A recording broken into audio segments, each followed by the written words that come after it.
Bonjour à toutes et à tous. Alors aujourd'hui, on s'attaque à une grande question. Comment un pays peut-il retrouver sa grandeur après des années de crise? C'est vraiment le défi au cœur de la politique du général de Gaulle.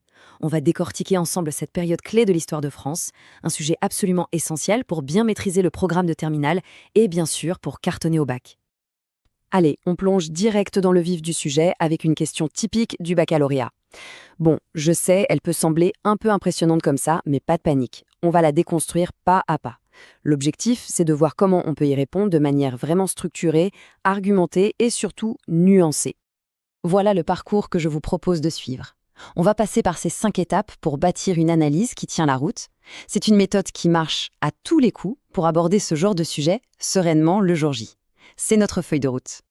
Première étape, et ça c'est un réflexe absolument crucial à développer, on analyse la question elle-même. Prenez l'habitude de le faire.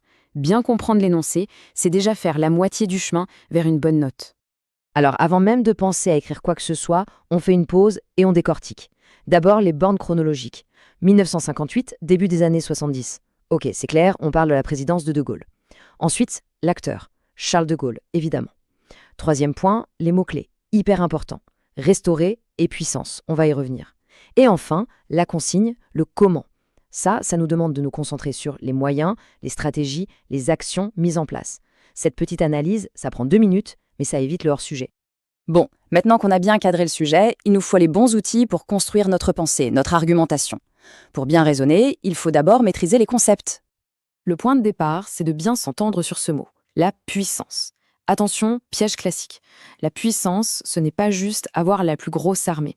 C'est une notion bien plus complexe. Ça inclut bien sûr le militaire, mais aussi la force économique, le poids diplomatique et ce qu'on appelle aujourd'hui le soft power, c'est-à-dire le rayonnement culturel, l'influence. Et pour De Gaulle, tout ça est lié. Et puis, il y a ce verbe, restaurer. Il est super important. Restaurer, ça veut dire reconstruire quelque chose qui a été abîmé, affaibli. Donc, ce mot nous dit qu'il faut d'abord comprendre pourquoi la France était considérée comme une puissance en déclin en 1958. C'est la base de notre raisonnement. Alors, imaginez la France de 1958. Le tableau n'est pas rose, loin de là.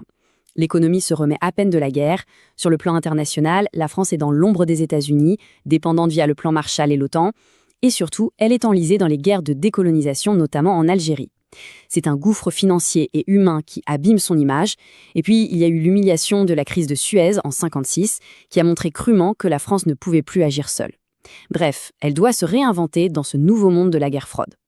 Maintenant qu'on a posé le décor et défini les termes, on peut entrer dans le vif du sujet. Comment De Gaulle a-t-il agi concrètement? On peut structurer sa stratégie en 3 grands axes. C'est une bonne manière d'organiser sa pensée. Le retour de Gaulle en 1958, c'est une rupture, un vrai changement de cap.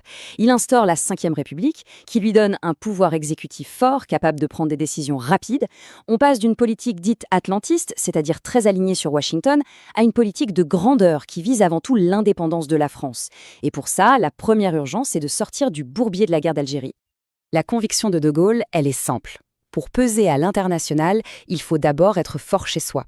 C'est le premier axe de son action. Il s'attaque donc à la modernisation du pays.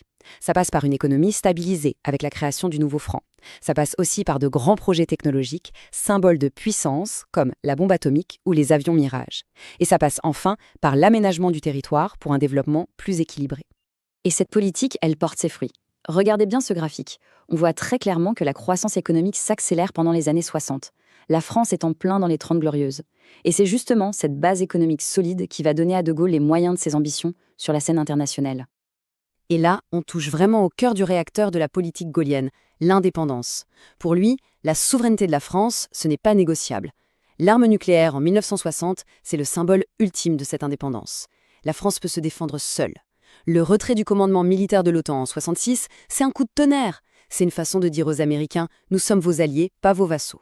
Et le fameux discours de Phnom Penh contre la guerre du Vietnam, c'est la preuve que la France entend bien faire entendre sa propre voix dans le concert des nations. Troisième et dernier volet de cette stratégie, jouer un nouveau jeu d'alliance. De Gaulle ne veut plus d'un monde bipolaire où il faudrait choisir son camp. Il fait du couple franco-allemand le pilier d'une Europe forte et indépendante, une Europe des États. C'est pour ça qu'il dit non à l'entrée du Royaume-Uni, qu'il juge trop proche des États-Unis. Et en parallèle, il positionne la France comme un pont, une troisième voie entre les blocs, en reconnaissant la Chine de Mao et en tissant des liens étroits avec les nouveaux pays indépendants. Attention, on ne s'arrête pas là. Faire de l'histoire, ce n'est pas juste réciter une belle histoire. Raconter les faits, c'est bien. Les analyser avec un œil critique, c'est ce qui fait toute la différence, surtout quand on aborde des questions socialement vives. C'est ça la compétence clé. Parce que oui, ce beau récit de la grandeur retrouvée, il a une part d'ombre. Et cette part d'ombre, c'est notamment le traumatisme de la guerre d'Algérie, et en particulier la question de la torture. C'est un sujet qui vient nuancer, complexifier l'image d'une France qui retrouve sa voix dans le monde. On ne peut pas faire l'impasse là-dessus. Et parfois, pour comprendre cette part d'ombre, un document personnel, un témoignage, est plus parlant que tous les grands discours. Prenez cette lettre de Josette Audin. Son mari, Maurice Audin, a été arrêté, torturé et assassiné par des militaires français. Ce texte, c'est une voix qui s'élève pour contredire le récit officiel de l'État et qui met en lumière la brutalité de la décolonisation. Face à un document comme celui-là, pas de panique, il y a une méthode en 4 temps. C'est une grille de lecture qui marche pour tout. D'abord, on présente qui parle, quand, où, pourquoi. Ensuite, on analyse le message. Qu'est-ce que ça dit? Puis, on critique la source. Quelles sont les intentions, les limites? Et enfin, et c'est le plus important, on confronte ce document avec ce qu'on sait du cours pour le mettre en perspective. C'est ça, le travail critique. Et c'est en faisant ce travail de confrontation qu'on met le doigt sur un concept essentiel, la guerre des mémoires. D'un côté, la mémoire des victimes qui dénoncent un crime d'État. De l'autre, des décennies plus tard, la mémoire de certains militaires qui justifient leurs actes au nom de la raison d'État. L'histoire, ce n'est pas un bloc de certitude, c'est un champ de bataille où s'affrontent des mémoires différentes. Allez, il est temps de rassembler toutes les pièces du puzzle. On va essayer de répondre de manière synthétique à notre question de départ et de voir pourquoi tout ça, ça nous parle encore aujourd'hui. Alors, pour résumer, que faut-il retenir? La réponse, elle tient en un mot, la nuance. Oui, De Gaulle a bel et bien réussi à restaurer l'image et l'influence de la France par une politique très volontariste. Ça, c'est indéniable. Mais il faut nuancer. D'une part, cette grandeur a ses limites, la France n'est plus une superpuissance.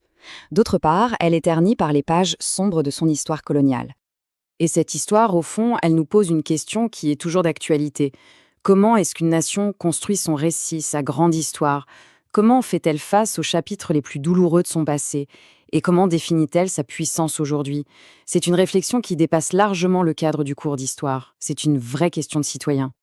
Et voilà, pour finir en beauté, la petite fiche de révision à capturer. Elle synthétise les dates, les notions et, très important, les pièges à éviter. Gardez ça dans un coin de votre tête, ça peut sauver une copie. Merci de votre attention et surtout, bonne révision.